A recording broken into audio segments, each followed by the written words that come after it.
that you know, got what? You know that dang, oh, got milk? No. You know, that dude. Oh, got Phil. Yeah, got Phil. Yeah, got Phil. Phil. Yeah, got Phil.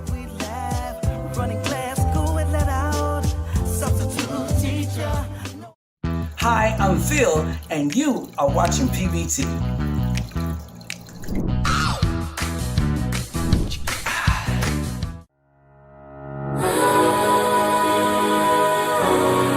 I just can't let you go.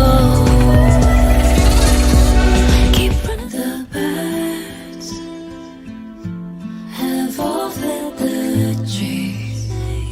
When I'm falling too far,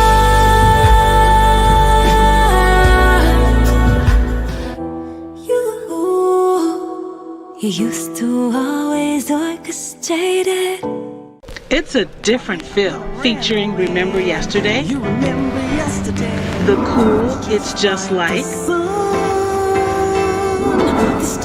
the beautiful Summertime Rain, a tribute, Baba Lee, That's Why, and a special hidden track, Feeling That, a different feel. The acoustic set, available on all music platforms. Hi, I'm Patrick Fawcett, and you're watching PBT.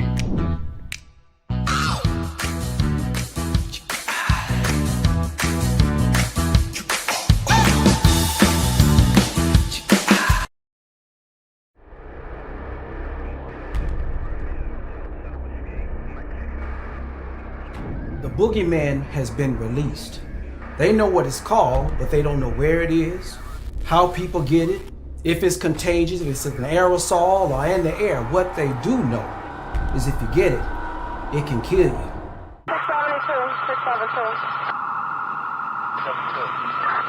Whoever 755 East 80th Street. 755 East 80th Street. Tiffany Miles, a male black was following him. He's dark complexion, heavy set, wearing dark clothes. They did get to kill him. They just left the justice part out. Everything was taken away with COVID. And just to think, winter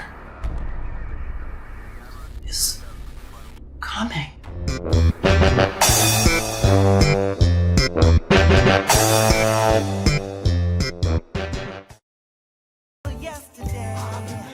Hey 100s, what's up? It's me again, Phil, and I'm very excited about all the things that's happening right here on PBT, the network. Right now we have the Got Phil t-shirt campaign, and it's our goal to sell 1,000 t-shirts for all the new content that's in the works.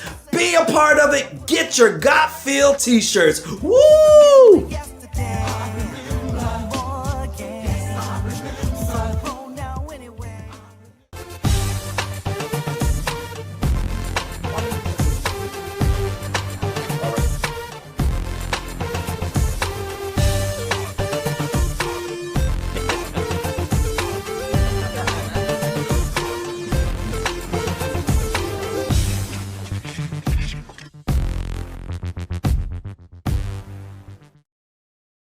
Hey, I'm Mesmi, and you are watching PBT.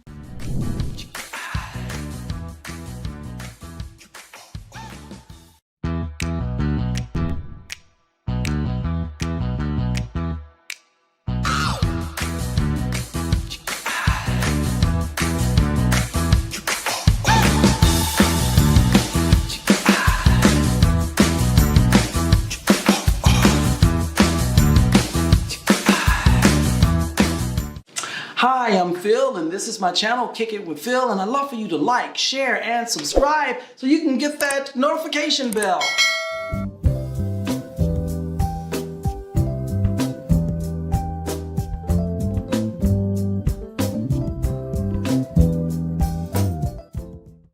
Hey, Hey you guys, what's up? We kicking it again and I'm excited. I have a really, really dear friend, incredible singer, songwriter, producer, and she's just been honing her skills over the years in her studios and whatnot. And today she's gonna even talk about her debut self-produced album, Slow Bloom. And I'm telling you, I got it on Spotify. I even tell, I better be careful because Alexa's listening to play it, and she plays it for me. Ladies and gentlemen, give it up for my dear friend, Mesmi. Hey, Mesmi, how you doing? Doing good. How about you, Phil? I can't complain because I just feel so good and just so honored that you just came and just share with me. And you've just been my friend. I think, of course, we go to the same church. Of course. And I just love your music. I've come to some of your concerts and everything. And I know your music and everything. But I just want you to just talk a little bit about yourself and where you're from. Okay. Well, thank you for inviting me. And I'm super honored to be here. Oh, what are you talking about? I've been wanting you for a while, girl. You rock. Well, I've just been so blessed by your support through the years, coming to the shows and way back, Phil, with version 1. Sorry, the question again. Just tell us a little bit where you're from and how you got started.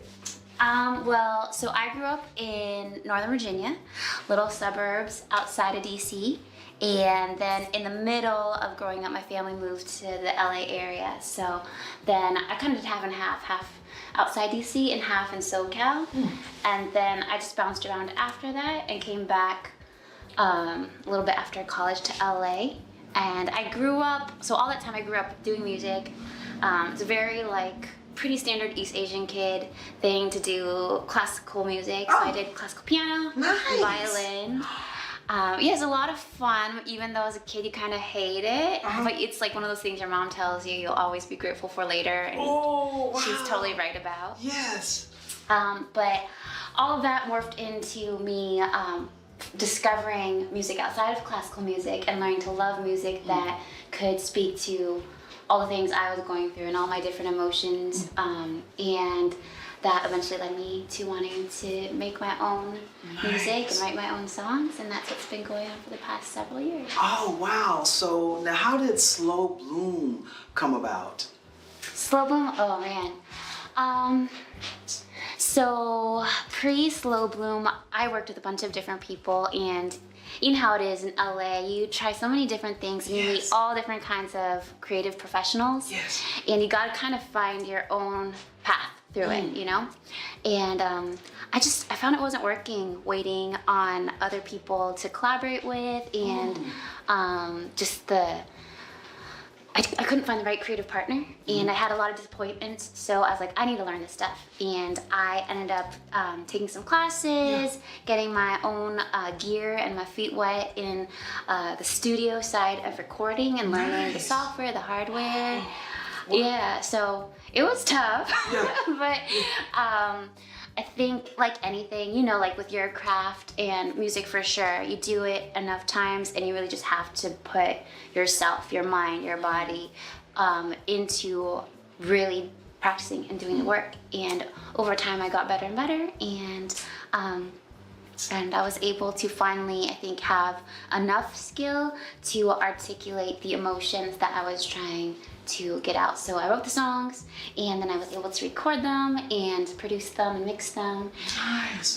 And finally it became Slow Bloom, and the title was kind of about a little bit about that journey, but also just about life and loss and pain. There were a lot of things that happened I think the past few years before that, and a lot of I think anytime you kind of grow up as a young adult, there's a lot of reckoning of your history and the things that made you, and the mistakes you still make. Yes. And I think it was me finally getting to the point where I could come to terms a little bit more with that. Nice. And learn from that. But it felt like it was a really long journey getting to that point, so that's why it's called Slow Bloom. Oh, I love it. I love it. I love it. And let me just ask you this, because there was, I guess, a certain time. I know you mentioned waiting for somebody to collaborate, and you just can't always, do that. What was some of those feelings like? Was it frustrating, or what is it? Yeah. it was super frustrating. I know every artist has these stories, every musician, but you work on a song, and then your collaborator disappears, or you pay a producer, and then they end up not coming through. And it's, everything's so expensive.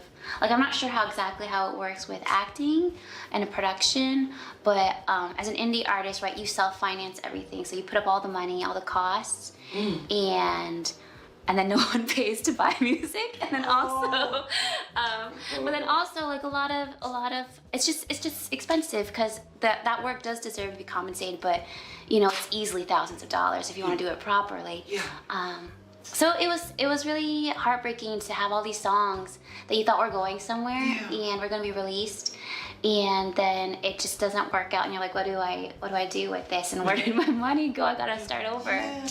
So it was tough, and to be honest, I just like to bring this up because I don't think a lot of people know, but the music industry, especially behind the artists, is still really heavily male dominated, and USC actually released, since the Me Too movement, since I think 2018, a study that analyzes the statistics of female versus male representation, just in songwriting and engineering and production, all that stuff, and it's a lot lower than people think. So even female producers are less than 5%, and female women of color producers are, the first year they did it was like 0.5, 0.3%. So it's just when you think of, I want to find someone who could relate to me, who really gets me, you know, that could feel safe and comfortable to make the kind of art that is vulnerable and really go in there more easily. That's such a rare chance, compared to... Wow, still even now.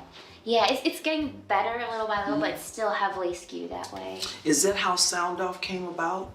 Yeah, so Sound Off is my my music site and blog for basically Asian American musicians. That was also something I didn't really see growing up, and that made it hard for me. I feel like just having any kind of network to start off from, because you know how it is as an artist, you gotta have some kind of support. And not having that, I saw we didn't even have coverage, and people just didn't take you seriously from the starting point. And so I wanted to be able to provide that, because I knew there were other amazing Asian American creators, and I met some of them in some great kind of social organizations and some arts supportive Asian American organizations. LA is really lucky to have that because of the population we have and the diversity we have, but otherwise you don't see each other, and I wanted a place where we could support each other and we could also see each other, so I could highlight a producer in Georgia or a mixer in on the East Coast, and then someone else could be like, hey, I like that sound, let me get in contact with him or her, since we have the internet. And so it's for being able to see each other as well as for the world to see us. That is awesome. That's awesome, girl. Wow. And I'm just glad that you're bringing it up about young ladies and different people and Asian girls and girls and people in your community, and just seeing a need and something and reaching out because it's something that you too need and for support. Oh, totally. Wow. Now tell me a little bit about, I want to say vodka. I'll do it. Do it. Because Well, so it's funny that you mentioned these. So I think a lot of people who end up doing anything, but especially a small business or an art, it kind of springs from something you need, right? Like that hunger or longing. So Sound Off definitely was part of the community I didn't have and I wanted to help foster. And Batoka is Batoka. There it is. I knew it was something. We got it. It doesn't matter. You are so hot. Yeah, go for it. But Batoka is my my startup business, or my business basically, where I get to use the skills I learned, the engineering, all the audio and the production, as well as songwriting. I definitely, that's my home base, songwriting and consulting and branding. I learned so much visual stuff as well along the way. I think being an independent musician, you really are expected kind of to be an expert at 20 different jobs, your marketing, your branding, your graphic design, your web design.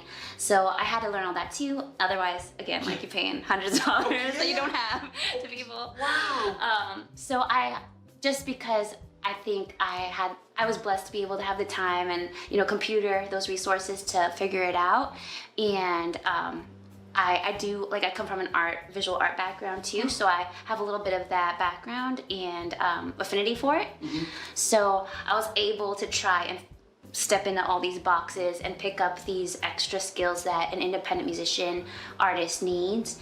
And I wanted to be able to use that to help people, because there are just so many sides that you have to take care of as an indie artist. And there's also the legal, like all your copyrights, all your royalties, keeping up mechanical performance. You got to register with like 10 different organizations, how to keep track of international royalties, because now we're talking international streaming.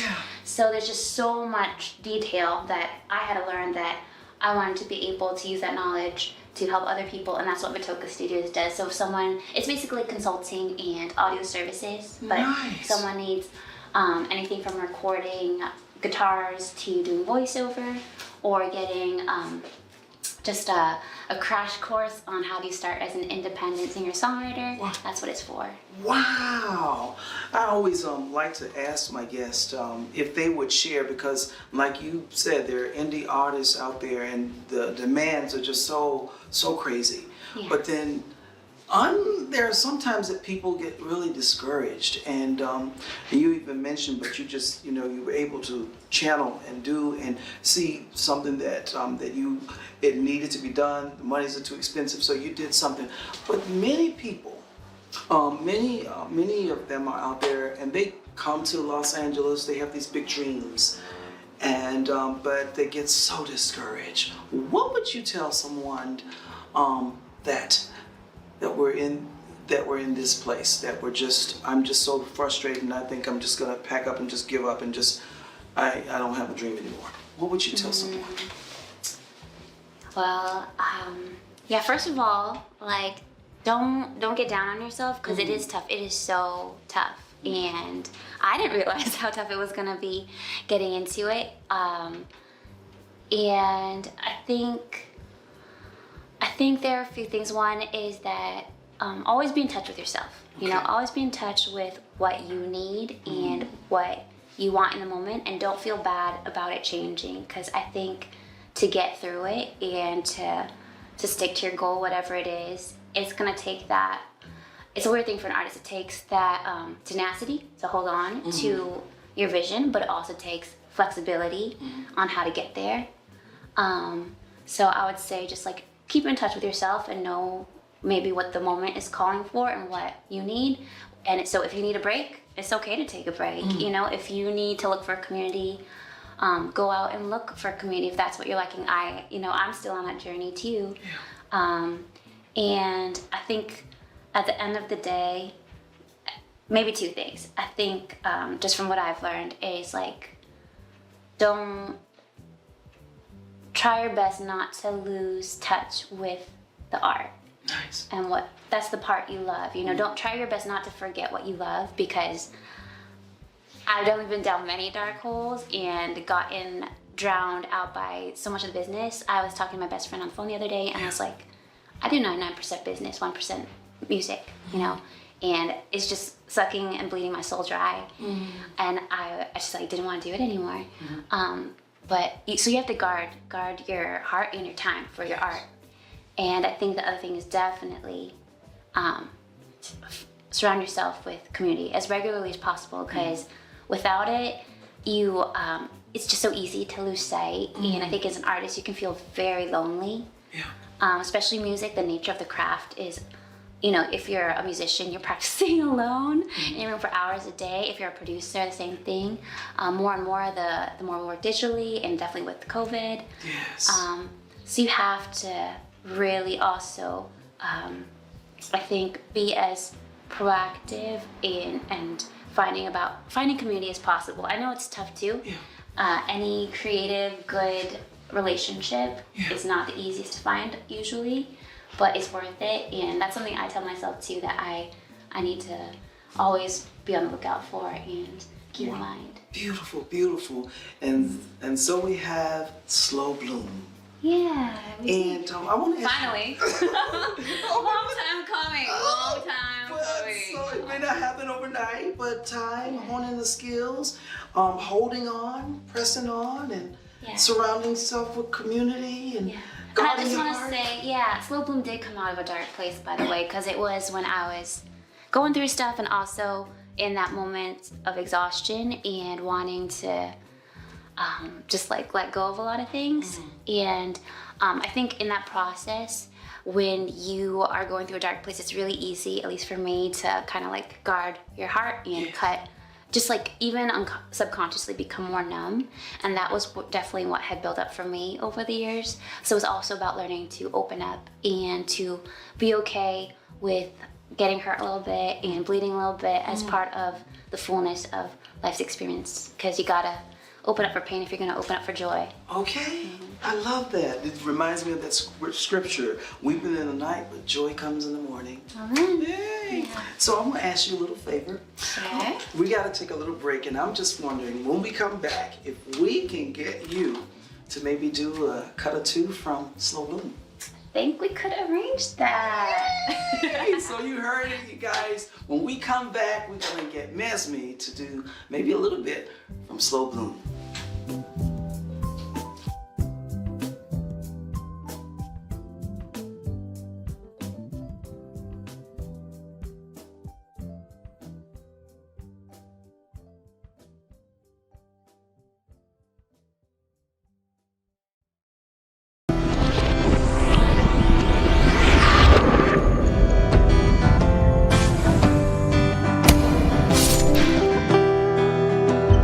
You remember yesterday. Hi, I'm Phil, and this is my channel, Kickin with Phil, and I'd love for you to like, share, and subscribe so you can get that notification bell.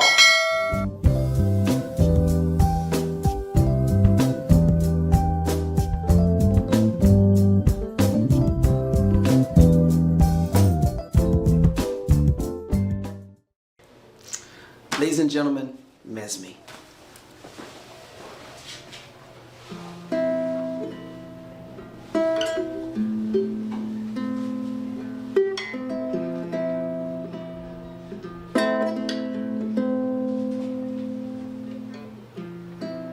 Draw your exes, draw your guns. Can we just call this even? Drop our plates, sheet our tongues. Take a moment from this deadly standoff. I'm not trying to play any games. If you see me pulling away, I'm falling too far and slipping too fast into the crash. So I'm holding back, even as I hold on to all the things you are.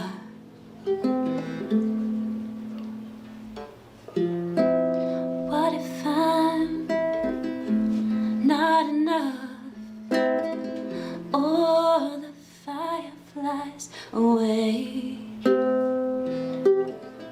left burning up in your atmosphere?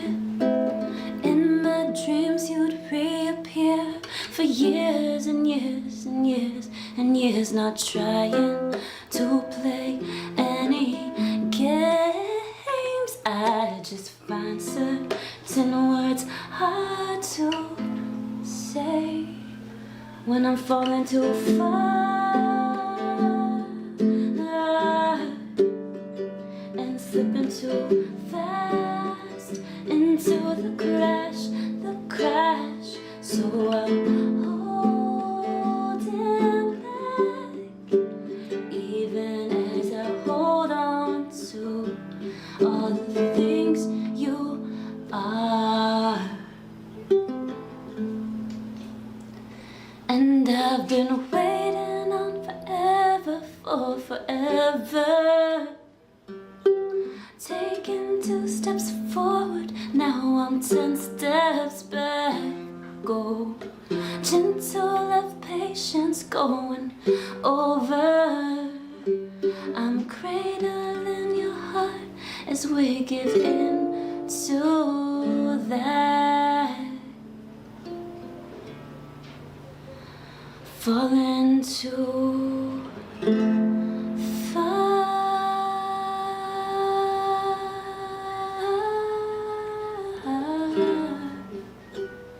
and slip into fast into the crash.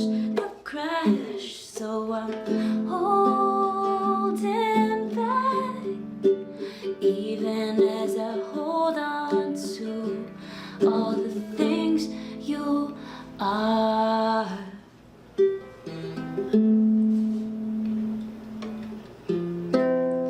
Draw your axes, draw your guns. Can we just call this even?